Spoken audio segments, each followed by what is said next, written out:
Hello homeschoolers! Magandang araw po sa kanilang lahat. Grabe, sobrang po excited sa unboxing natin ngayon kasi talagang mga favorites ko ito.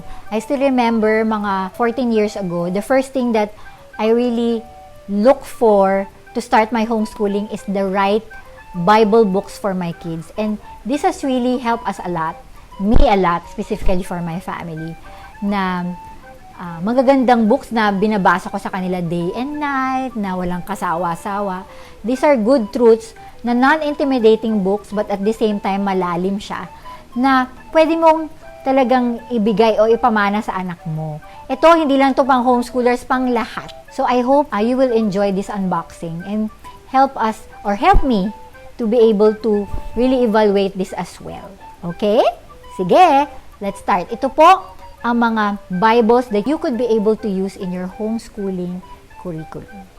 I hope I could be able to explain this as fast as I can, but by doing this or evaluating this, at least mag-gauge nyo what really works for you. Okay? Remember, disclaimer, it doesn't mean that I introduce it here at iHomeschool, kailangan nyong gamitin. So, choose lang what works for you. Okay? Okay, first is the Beginner's Gospel Story Bible. This is by Jared Kennedy, illustrated by Trish Mahoney. Grabe, I really like this book because this was really discussing Genesis to Revelation. If you can see it here, it's a Gospel Story Bible na in each Old Testament and New Testament, at meron siya nakalagay na story 1, story 2, hanggang story 52, hanggang Revelation. I don't know how they do it, but it was really cool for them to be able to gather from Old Testament to New Testament. So, why do I like this first? Ang lalaki ng font, diba? Hindi talaga, I really like that kasi it's easier for me to read aloud to my kids. Siyempre, tumatanda na tayo, so mas gusto ko yun. And I love all those colors that they do. And as you can, grabe, sobrang ganda ng illustration. So, if I may, for you to better understand it, I'm gonna read like one chapter. Okay? And then just follow on screen on how I'll be able to read this. Okay. I'm gonna read the story 1. Story 1, God makes everything. Tapos nakalagay pa dito sa tab na to is, this is based on Genesis 1, verse 1 to chapter 2 to 3. Okay. Once there was no sky, no trees, no animals. The world was empty like blank piece of paper. Then God made everything. God didn't use crayons or stickers like we do. When we make things, God used only words. And He said, "Let there be sky and water, land and plants, sun and moon." Then pop! There they were. Look at this illustration. Sobrang ganda. God made trees and hills for climbing.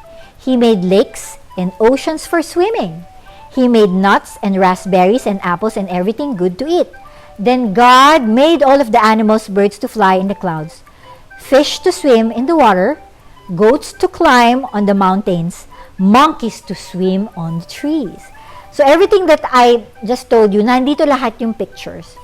Then God looked at what He had made and He said, "That is good."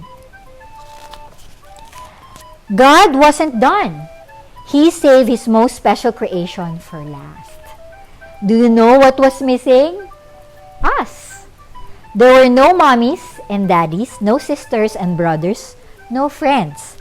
Do you know how how many people God started with? Just 2. Here, this is the picture of the man, the woman. This is the man, and his name is Adam, if you can see this. And then this is the woman, her name was Eve. And God made Adam and Eve to be like Him. Tapos, at the end of the story 1, they will always have a question here. Like, what is your favorite thing God has made? And then, syempre, your kids will answer. But they will also put the answer here that God made everything. He was happy with the word He made. He wants you to enjoy it too. Diba? Yun na yun. That's the whole Genesis. Not the whole Genesis, but it is talking about Genesis 1 and Genesis 2. So, ang dali niyang intindihin.